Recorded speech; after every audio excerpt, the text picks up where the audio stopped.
Hello to all our travel advisor partners. It's Richard again, sending you a happy Labor Day greeting from all of your friends here at the Royal Caribbean Group. Labor Day was born at the very end of the Industrial Revolution to celebrate the achievements of the American worker. It's a day to salute the workers of this country and the contributions made to the strength, prosperity, and the well-being of our great nation. But this Labor Day, I also think of all the people who are not working productively because of the pandemic.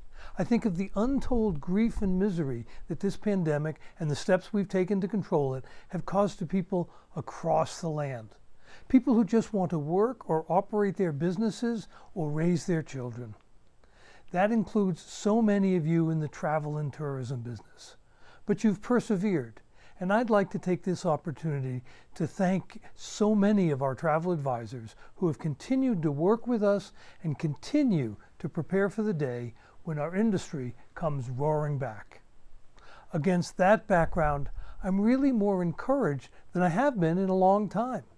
It's unbelievable to think that we've been at home for nearly 6 months. These past months have been challenging on so many fronts. And I only use the word challenging because I wouldn't want my grandchildren to hear me use any of the shorter and more colorful words that I'm really thinking. But there's been a lot of good news lately to get excited about. I've even taken the opportunity to get a haircut. I did it outside and I was wearing proper face coverings, etc. But nevertheless, I got an actual haircut. I remember a while ago, paraphrasing Churchill, saying that we were approaching the end of the beginning. Today, I'm beginning to feel more positive that we may be within sight of the end. We're certainly not at the end, and we certainly have quite a ways to go. The current spike is coming down, but most observers expect another spike or even a wave in the fall. But the pace of change has accelerated. Many positive developments are really beginning to bear fruit. We all know that we can't eliminate the virus. Our goal is to control the spread to a manageable limit. There are 3 main tools at our disposal to accomplish that. Those are better treatment, better testing, and ultimately a vaccine.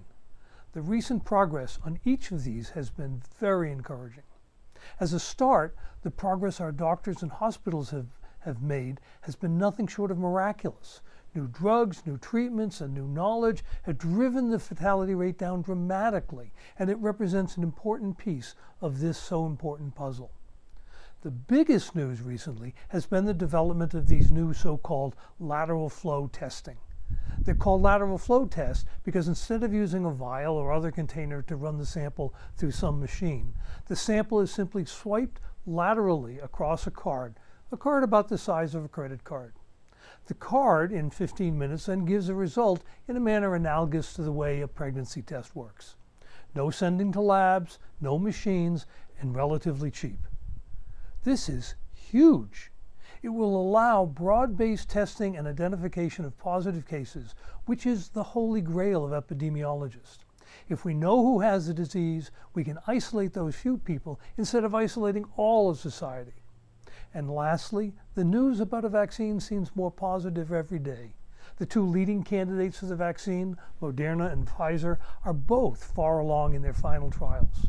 People are clearly optimistic that these vaccines will be both safe and effective. It's important to remember that a vaccine won't be an instantaneous fix. However, when we look at all these things, all these developments holistically, they combine to give us a very good hope for a normal future relatively soon. And the cruise industry hasn't been idle during this period. We at the Royal Caribbean Group have continued to work with you, our travel advisors, to work through this period and prepare for the resumption of service. We're particularly pleased with the work of the Healthy Sail Panel, chaired by Governor Mike Leavitt and Dr. Scott Gottlieb. We organized the panel jointly with Norwegian Cruise Holdings, and we couldn't be more pleased. As you know, at Royal Caribbean, part of our success throughout our history has been the passion of our people.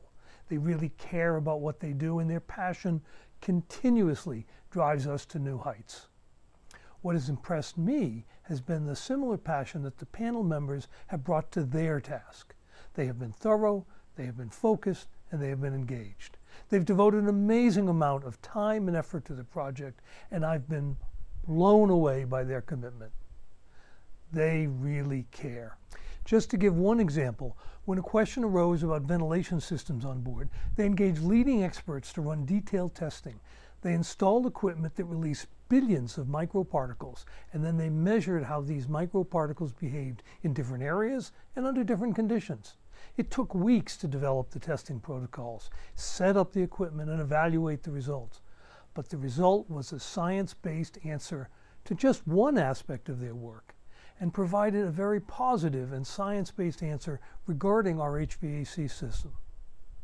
As we and others have said before, cruise ships are special environments. Some of it presents special needs, but it also offers special opportunities. We've been especially impressed with how the Healthy Sail panel has balanced health protocols and our unique environment.